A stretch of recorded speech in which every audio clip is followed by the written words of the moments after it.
All right, Manitoba, welcome back to another episode, ladies and gentlemen. I hope you're having a wonderful day as always. Real fast, Manitoba, like, share, subscribe, do all that good stuff that helps out the show, especially sharing. It really does help. You can follow me on Facebook, Rumble, YouTube. That's Manitoba Freethinker Podcast. MB Freethinker on TikTok and X. But Manitoba, the big ask would be go to Rumble and share the link there or watch it there. I'm fighting the inevitable Facebook ban, so that is the best way to help out is share on Rumble. This is a live show Tuesday and Thursday. We are trying a new time, Manitoba, at 7 o'clock. I used to go live at 9. We're going to try to go a little bit earlier so I can compensate for having guests over. Starting at 9 o'clock is a little too late for people to come and then leave at essentially 10 o'clock. All right, Manitoba, so let's just get into it. Why does everything in Manitoba have to be viewed through the lens of race and or gender?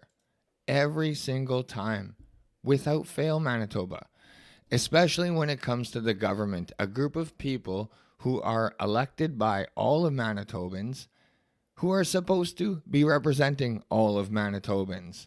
You know what I mean? And the NDP, who claim to be inclusive, continually exclude Manitobans on how they talk, on how they govern, on what bills they try to pass. If it's about violence, it's gender-based violence. If it's about funding, it's race-based funding. You know, if it's about criminal activity, it's about victimizing the criminal and turning society into the problem. Like, do you guys remember when it was cool for the NDP to call for the defunding of police? Do you guys actually think that mentality has changed? That mentality that's now governing Manitoba? Instead of placing the blame on individuals and the individuals' actions, they continue to blame society. Here, Manitoba, here is a surefire way to make sure nothing gets done in the province. I'm going to pull up the first article here. And if we want to talk about addressing the concerns of the missing and murdered Indigenous women, girls, and Two-Spirit, then real action needs to happen, not virtue signaling. From CBC News, Manitoba counting on Indigenous matriarchs to help guide MMIW G2S strategy. 18-member team will work to prevent any more missing and murdered Indigenous women, girls, and Two-Spirit from happening, says Nahani Fontaine. Manitoba, do you guys have any faith that this is going to produce any results at all other than virtue signaling? I'm going to read on. Manitoba's family minister is bringing some trusted advisors with her to the provincial legislator.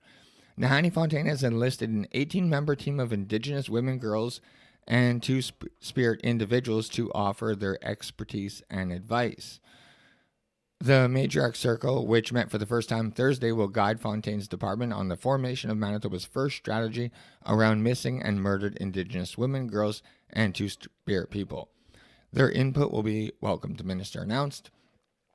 Quote, "This space was never meant for Indigenous women," Fontaine told reporters outside the legislature. "This is an opportunity to claim space and reclaim space, but also in the midst of an ongoing genocide against Indigenous women, girls, and Two-Spirited. It's a way to symbolically, in many ways, say that's enough is enough," she added. "We're taking up our space. We're taking up our rightful space." End quote. The unpaid group, which includes actor and former Churchill MP Tina Keeper, said Knowledge Keeper Karen Swain will meet at least twice a year. Members come from a range of backgrounds, including people of Afro-Indigenous, Assiniboia, Asininu, Cree, Dakota, Dene, Inuit, and Métis descent. This is the important part, Manitoba. They're knowledge keepers, authors, artists, actors, athletes, and storytellers. That is going to be the makeup of this matriarch circle. Authors, actors, artists, and athletes. Manitoba, do you think anything is going to get done? I'm going to continue, though. Issues like this, like the ongoing call for the landfill search for the remains of 2 First Nations women, won't be on their agenda, Fontaine said, but rather a focus on stopping future tragedies from happening. Ultimately, at the end of the day, our government wants to prevent any more MMIWG2S, the minister said. There's also an opportunity and a fundamental need for us to celebrate Indigenous women, to also highlight and lift up all the amazing work that Indigenous women are doing. Cora Morgan, the government's special advisor on Indigenous women's issues, said it makes sense for the government to center on Indigenous perspectives in this work. Historically, and part of our traditional ways of being, it was women who had the final say in the changes that were to be made. Now that we have this new government, we have lots of Indigenous people who are representing. It was appropriate that we had them guiding the way for strategies on MMIWG and the protection of women and girls. End quote. So Manitoba, I'm going to ask you again, do you honestly think that there is going to be any sort of progress? I just find it really weird that there's no lawyers, no business owners, no police officers in this group. Instead, actors, authors, athletes, a group of individuals that are known to stick to the narrative at any given time. You know what I mean, Manitoba? There's contracts involved. There's advertising money. These people will literally stick to the script. So they will just repeat the narrative. They will say anything.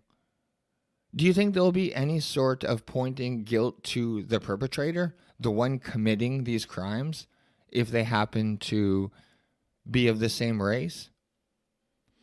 Manitoba, change has to happen from the inside out. That is the only way you're going to change the culture. 86% of violence against Indigenous women is committed by Indigenous men. And you know what? They're going to say I'm racist just for pointing that fact out. You know what I mean, Manitoba? But in order to change the culture, it has to be done from the inside. So this is exactly what this matriarch circle needs to address. And this is not racist, Manitoba. Just like the majority of violence against white women is committed against white men. Not to the high percentage of 86%, but the far majority. And this should not come to a shock to anyone. Obviously, people tend to date people that look like them.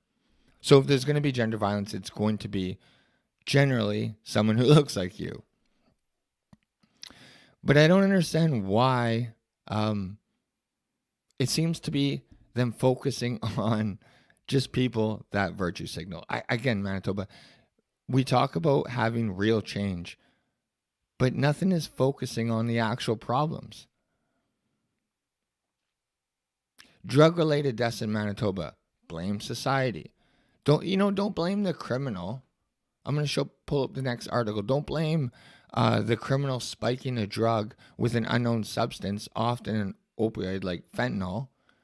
Or don't punish the addicts who are committing crimes, often violent crimes.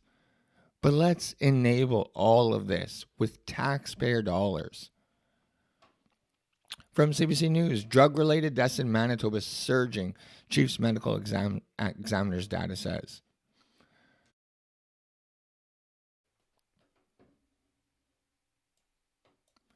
All right.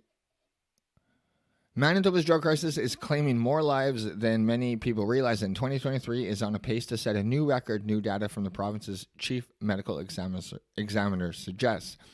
Every spring, the medical examiner releases preliminary data that is based on toxicology reports, but subject to change after full examinations are performed. In 2022, the year-end preliminary data listed 418 deaths, but that total has now climbed to 467 and is not yet finalized, Catherine Braun, director of CME's office, said in an email.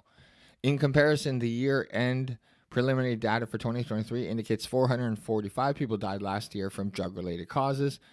There were 54 deaths in September alone, 10 more than the next highest month, which was May. The finalized numbers indicate 436 drug overdose deaths in 2021 and 372 in 2020. The latest statistics hit hard for Joseph Fuhr, whose son Harlan was among 6 people who died of fentanyl poisoning last April in Nepal. Quote, "It's disheartening. Condolences to those families there. There were way more than just numbers. Their sons, daughters, cousins," Fiore said. "The figures are clear indication that current methods of combating the crisis are not working," said Fiore, who has been sharing Harlan's story as a cautionary tale to prevent similar heartache and tragedy for others. Quote, we need to get a proactive step on how we change the tide on these deaths, end quote. The real eye-opener after Harlan's death was that most anti-drug programs were geared towards people living with addictions rather than focusing on recreational drug users, Forey said. So people were dying, not even people prepared to deal with an opioid. The vast majority of deaths in 2023 occurred with multiple substances being present, according to the Chief Medical Examiner's report, which also noted alcohol is considered one of those drugs. When Bernadette Smith was appointed as Manitoba's Premier of Housing, Addictions and Homelessness, her mandate including establishing the province's first supervised consumption site in Winnipeg. So Manitoba, I'll scroll really low so you could see the drug-related deaths for 2023 and 2022 per month. Last month, the province said it was considering a community proposal for an Indigenous-led supervised consumption site in the downtown. The budget, which may contain information about that, is set to be released on April 2nd. But Forey said such a site would have done nothing to help his son or others who don't live in Winnipeg. He also has concerns around safe consumption sites, saying as a former addict, he used such a site elsewhere where he was introduced to heroin. He said, "This is so important, Manitoba, that the NDP keeps wanting to ignore." Quote, "That's the hub. That's where you know the drugs will be, and that's when you know the people would be using." That's where you know the people will be using. That is such an important point, Manitoba. We are literally just enabling them and giving them a central location. Do you think good things are going to happen there in that downtown location, Manitoba? Are you going to want to take a transit bus down there, middle of the night? Quote, "So I hope you know the province is really taking that into consideration, what they're actually creating by putting up a brick and mortar facility." Forey says mobile safe injection sites, which operate out of vans or RVs, are phenomenal because they go to where the people need help the most. What we need, though, is more beds at treatment centers to get people off the drugs. That's the number one concern.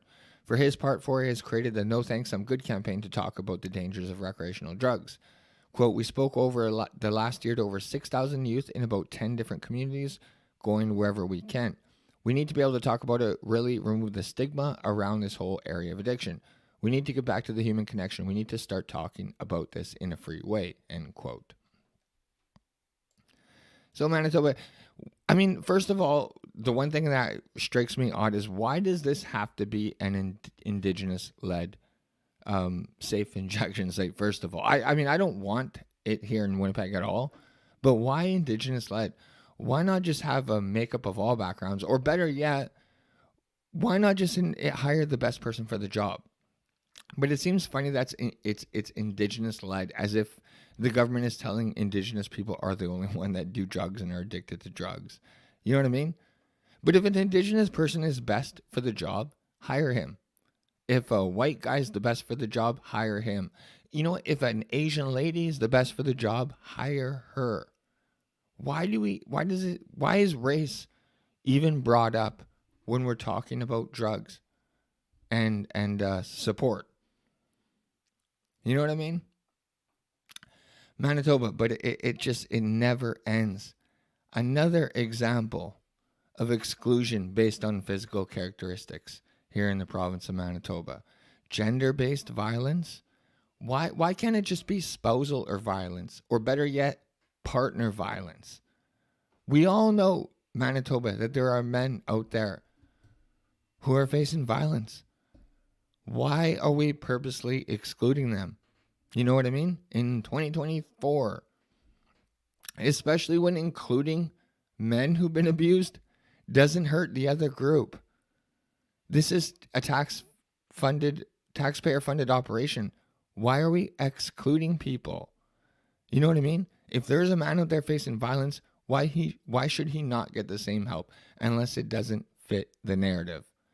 But hold on, Manitoba. You want to include men? There's one way to include men. Bring in sexual orientation. That way we can include gay men. Because now we can stick to the narrative. So basically, with this Manitoba, we are just excluding straight white men who experience, or not white men, just straight men who experience violence from women. That's who's not going to get any help. It is mind-blowing. Canada-Manitoba partnership will provide rent support for genders sorry, let me try that again. Canada-Manitoba partnership will provide rent support for survivors of gender-based violence. Why isn't it just partner violence?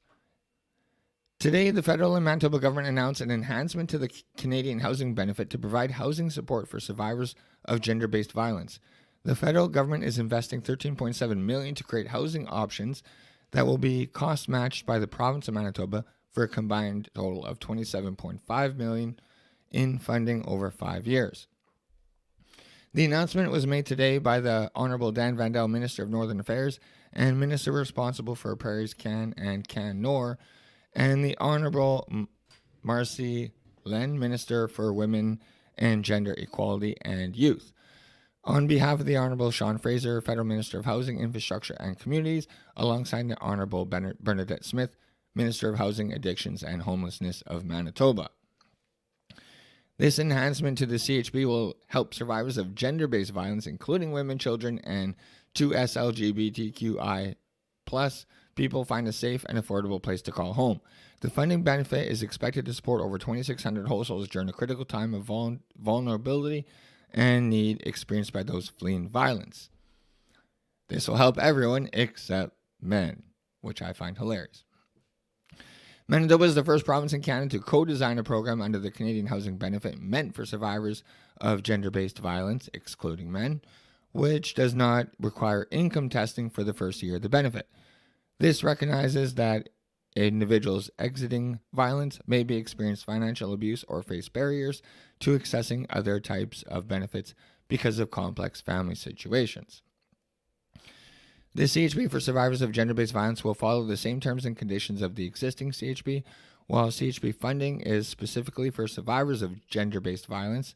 Provinces and territories will have the flexibility to use their cost matching to support ending gender-based violence or other priorities and programs to assist this vulnerable population with direct-to-household affordability assistance.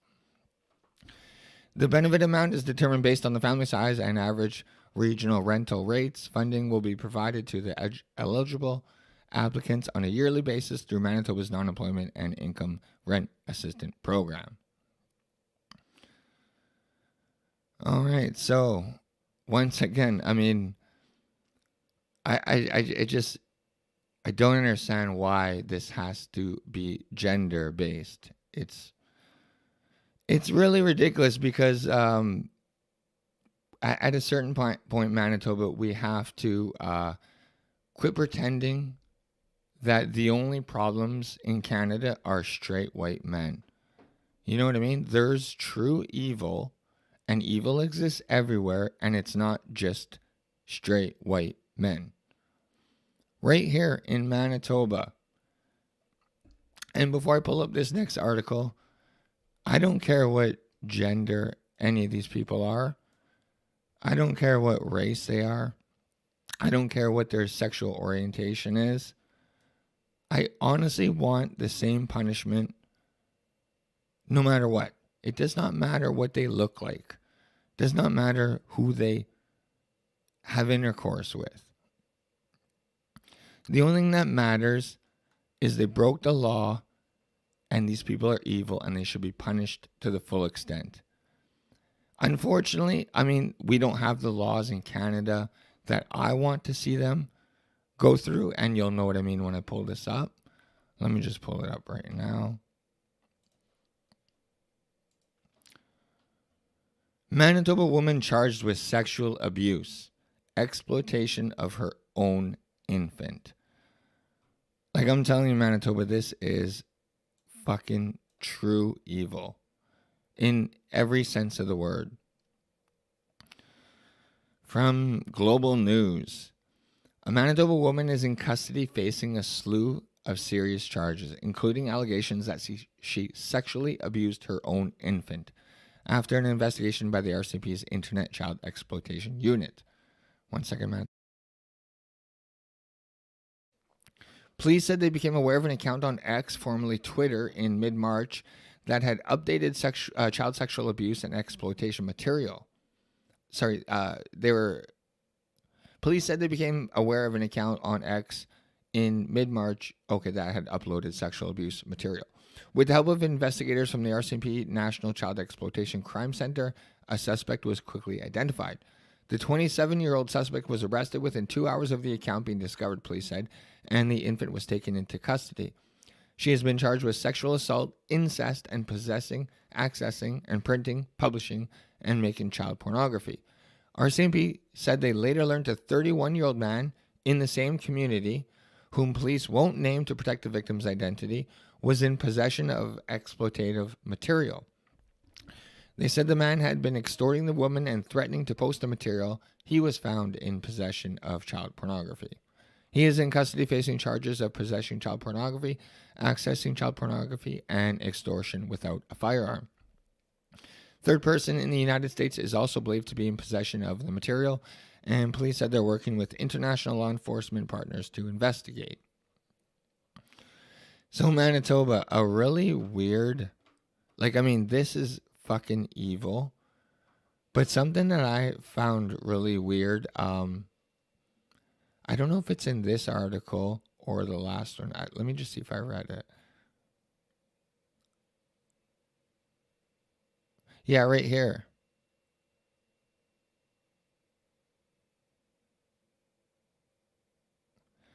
RCMP said they later learned a 31-year-old man in the same community whom police won't name.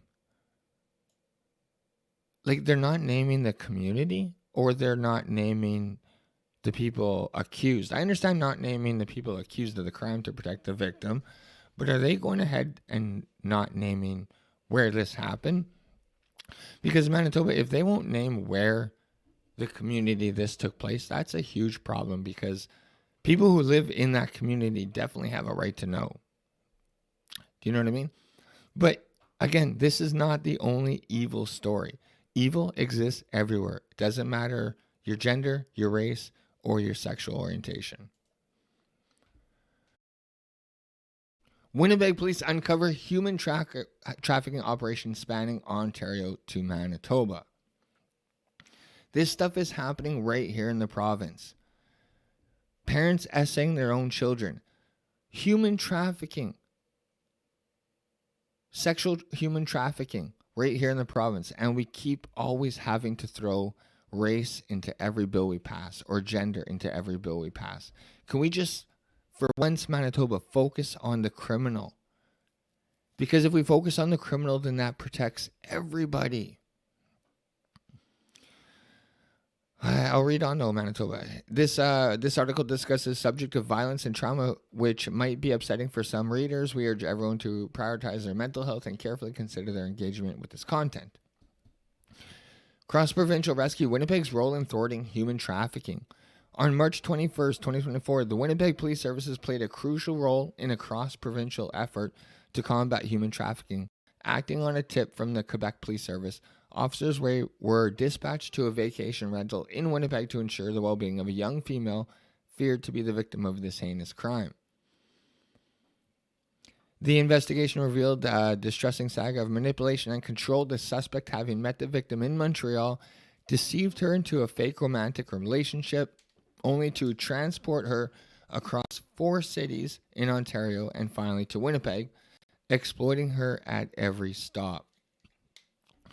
The arrest in Winnipeg. In a critical turn of events, Winnipeg officers located the 18-year-old victim and the 24-year-old male suspect, leading to the suspect's arrest and the victim's liberation from months of exploitation. Malik Rigel Mark Malik, I guess that's French, faces multiple charges including trafficking in persons and assault, marking his significant legal stance against human trafficking activities. With concerted efforts from law enforcement and community partners, the victim received immediate support and was safely returned to her home province, underlining the importance of a supportive network in the aftermath of such crimes.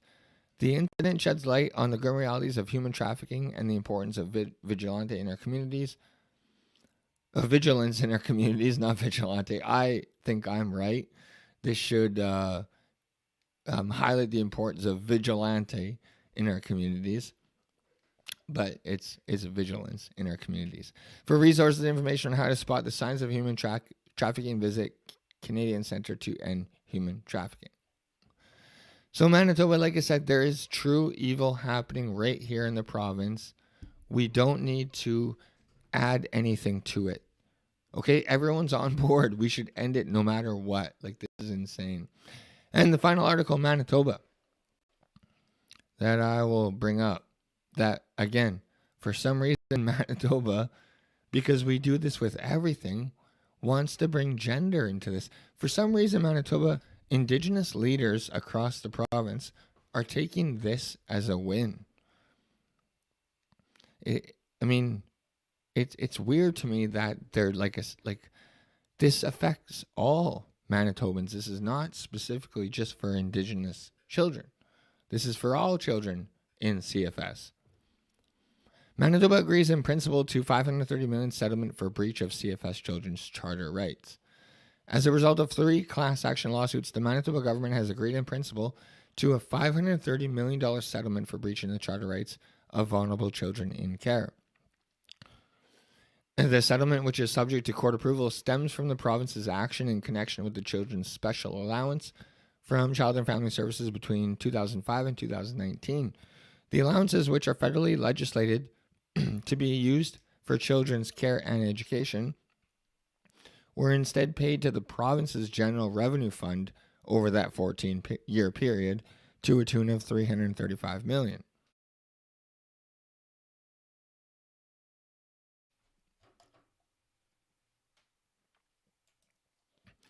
Manitoba passed legislation in 2020 exempting the province from any legal responsibility, which prompted a legal challenge. And in 2022, the Court of King's Bench found Manitoba's CSA policy exacerbated the already significant disadvantages experienced by children in care and breached their charter rights. Family Minister Nahanni Fontaine said the $530 million settlement is an example of current Manitoba government taking action toward reconciliation. This is what I'm talking about when I say our NDP government just virtue signals. This is taking no steps toward reconciliation. This is taking steps toward fixing the wrongs of the government that was perpetrated against all Manitobans, not Indigenous Manitoban, all Manitoba children, in this group, this vulnerable group. Okay, this is not Indigenous. This is all Manitobans that were under foster care or in a foster group or had foster parents or was under the responsibility of an agency. So, this is crazy. Like I said, the NDP, they always got to politicize race and religion and gender. It's every single time when it doesn't have to be. They could just treat it as a win. Our government believes that, again, she continues, our government believes that every child matters. That is, we all know what that means. That's very political. And this agreement is an important step forward. The money was supposed to be used for the advancement for some of the most vulnerable children in our society and was taken from them. The goal of the settlement is to compensate for the affected children as well as cover legal fees and administer funds to members of the class action. Manitoba Métis Federation President David Chartrand called the settlement an historic moment. This is a clear victory for our kids, he said. Through the settlement of the CSA and other mechanisms like Bill C-92, we can continue expanding our ability to protect our children, giving them every possible chance of success. The MMF will do what it takes to ensure that every child who is eligible for this settlement receives every penny that they are owed. The Assembly of Manitoba Chiefs, AMC, said the settlement was a sign of progress, but there is more work to be done in the province. This settlement represents a significant victory, unequivocally holding the province accountable for its unjust targeting of vulnerable children, AMC Grand Chief Kathy Merrick said in a statement. While progress has been made, the AMC's commitment to the welfare of First Nations children remains steadfast. As we support individual compensation for families, we also call on Manitoba to take immediate steps and to acknowledge and compensate for the harm suffered by First Nations who lost many children to this discriminatory system. So there you go, Manitoba. For no reason at all, we are bringing race into CFS. Does that make any sense to you? It's very telling when you know what I mean, when politicians will come out and claim racial victories when it's good news, but they are silent when the stats start to slide the other way. For example, NDP, MMF, the AMC, they come out and say this is a victory for Indigenous and for Métis people. And Manitoba, real fast, I'll show you why they're saying this. I'll just pull it up. This is why they're touting it as a victory, Manitoba. The proposed settlement, which still requires court approval, would compensate an estimated 30,000 children, some who have since become adults, for money the province clawed back from the federal payments between 2005 and 2019. About 90% of children in the system are Indigenous.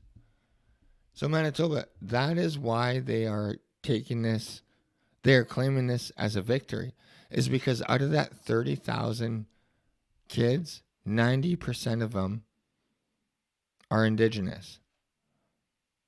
So right off the hop, you say, well, hold on a minute. Hold on. Why are 90% of the 30,000 kids Indigenous? Why are so many Indigenous moms and dads giving up their kids? Why am I accused of being a racist just for asking that question? And more importantly, why aren't Indigenous leaders hammering this message to their youth? Where's the matriarch circle for this? If you have kids, take care of them.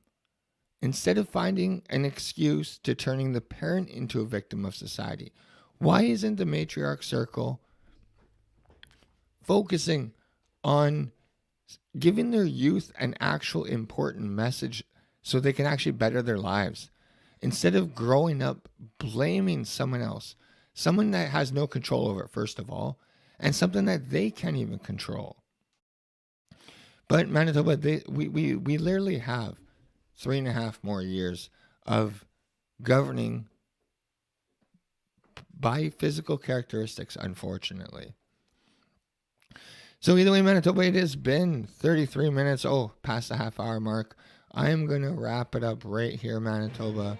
This is a live show, Tuesday and Thursday, 7 o'clock. Share it with your friends. It helps out a lot.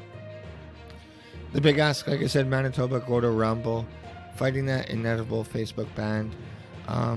But honestly, Manitoba, I love you guys either way. And I'll be back Thursday with another show. Love you guys. Bye.